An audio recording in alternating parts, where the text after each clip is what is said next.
Hey guys, Boris Laswick from BK Forex. Great to be with you. An unbelievably great week for trading RSI, bungee jump, and all the flow trades. And I wanted to share with you some of the setups that I had across the three primary pairs that I trade: Aussie, Euro, Pound, and I trade a little bit of the yen as well. But the bottom line is, I think one of the key things that this week has taught us is just the power of trading with trend has been enormous, as long as you know when and how to practice it using RSI bungee jump. So to review the idea for those of you who are not familiar with my setup, very, very simple setup. I take my long-term positional view, that is whether I'm going to be long or short on any of my trades, from the 10-period daily SMA.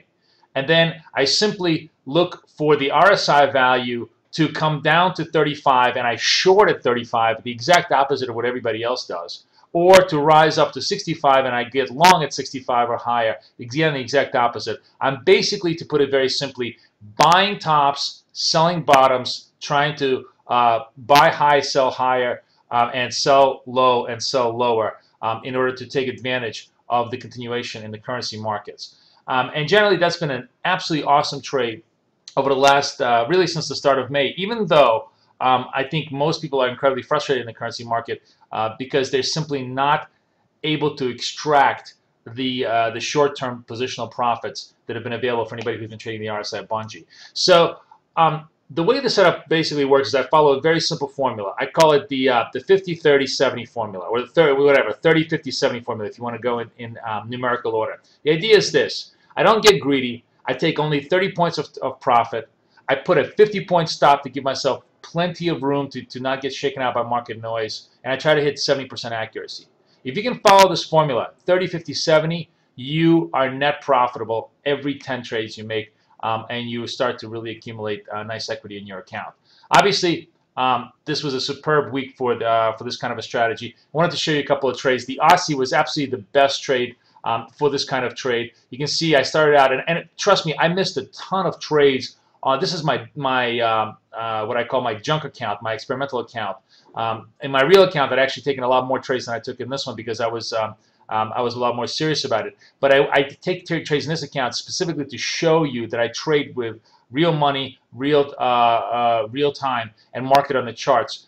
So in this particular account, I actually made some nice trades in the Aussie, but I'd missed a few in the Euro because I just wasn't paying attention. I took those in my real account. Anyways, here's the Aussie. Hourly charts, this is starting with May 1. You see that we come down. The RSI here is right below, you can't quite see it, where is it? Right below 36, 35.96. I get short here, more negative news, and the price hits target. The key thing you need to understand is one of the things that price communicates to you, and why I think this setup works so well, is because technically the setup is telling you that there is something wrong or something right with the currency pair at a particular time. It's expressing a fundamental fact or a sentimental fact based on fundamentals. And generally, sentiment tends to compound. So when you have one piece of event, it tends to get compounded by another piece of event that then furthers your trade. So in this particular case, I forget what it was. I think it was I think the RBA rate cut. That's what it was. That worked very well. Here's another continuation of that trade. Further on, I was away, missed a few trades here, and here's the key thing that I want to show you. Here are a couple of trades where, for most regular people, I think it'd be very hard to take the trade, because here I make a short trade, right? And you would think, oh, you know, we pretty much oversold. We have a small bounce here, but when we have a small bounce, we come back down, and I get short again. And this is, I think, a very, very hard trade for most people to make, which is to get short at the lows, and it works quite well. Let's see how it really looks. I think the best way to look at all of this is to see how it looked on the daily chart. You can see the daily chart. It's just been a beautiful continuation of taking shorts. I missed a few trades here, by the way, because I was away. But boom, boom, boom. It's just been nothing but profits in the Aussie on the daily chart. Looking at the pound, same kind of situation. I haven't been as aggressive in the pound. Those of you who were in my FX Street seminar know that I kind of did a few stupid things. But here, I execute a perfect short trade in the pound. Pound sends a short signal yesterday against the dailies, and on the hourlies, I get short. Now, this is kind of interesting because really, fundamentally, there were few drivers to make you think the pound was really going to be short, but it was a risk-off day, and I thought it was very much worthwhile to take the trade. Of course, here's the other reason why I think it's very important to maintain a 30-point stop, is because very often that's all you're going to get. This is one of the key things about this setup. you press the trade, but you're not greedy. That's the key thing, I think, to why the setup is so successful, because you are pressing at the point of sort of maximum pain, but you're not really trying to squeeze and get as much of the trade as possible. You just take a small snippet of it and then see if the price action gives you some continuation. So taking a look at the, let me pull up the pound chart here. I'll bring it up. Here's the pound chart. Actually over the days, and you see how the transition from long to short actually worked. Here's the long trades when I was in Vancouver. Here's me kind of screwing around. I got very lucky on this trade. All right, don't try this at home. This is really not a classic RSI bungee trade. And here's me taking the right trade here to the short side in the pound. Lastly, the euro. I've traded a lot of the euro in my real accounts. Have not really traded much in my demo accounts, but you can see that I did take the euro here to the short side. I'm trying to think if there was another trade here. No, after the gap opening, I did not take the trade here, but I did take it actually in the real account. But anyways, let's take a look at the euro on the daily chart, and you see how my setup sets up. As you can see, I'm still in the trade now. I'm actually holding this massively. Let's just show you how long. This is where patience really comes handy. I'm holding this trade since yesterday, right? This was the yesterday sell-off post-Greek.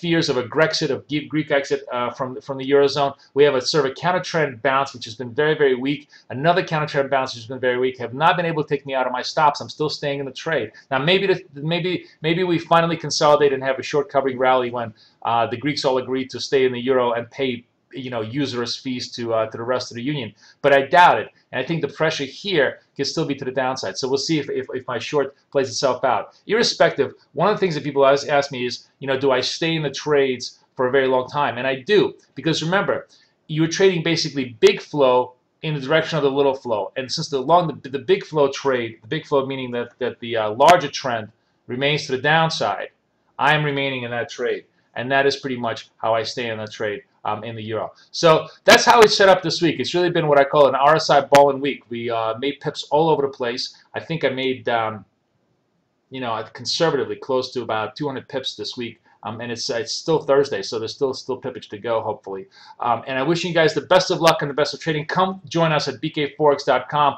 All of these trades are going to be really, within the next month or so, completely institutionalized into our platform, and it's going to be able to give you the opportunity to really trade these things in real time, hopefully with as much success as I've been having. Wishing you guys the best of luck and the best of trading. Boris Schlossberg for BK Forex, over and out.